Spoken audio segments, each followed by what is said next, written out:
তেল দিয়েছি, এর মধ্যে একটু জিরে ফোড়ন দেবো, তেজপাতা ফোড়ন দেবো।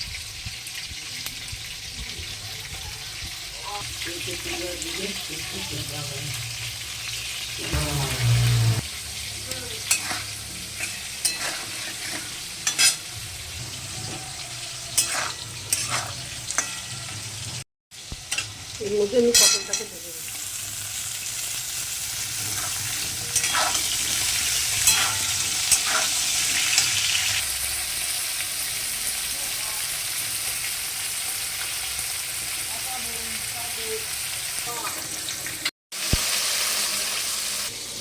জিরে গুঁড়ো, হলুদ গুঁড়ো, লঙ্কার গুঁড়ো, আদা বাটা আমি পটলটার মধ্যে দিই।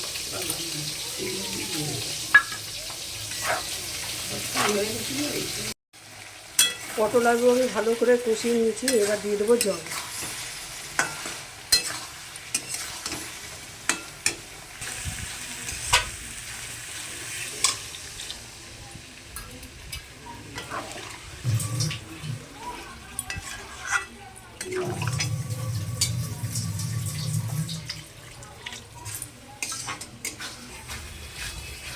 তরকারিটা আমার হয়ে গেছে, এর মধ্যে গরম মশলা দিয়ে দিয়েছি, একটু মিষ্টি দিয়ে দিলাম, এবার নামিয়ে দেবো, একটু ঘি দিয়ে দেবো, দিয়ে নামিয়ে দেবো।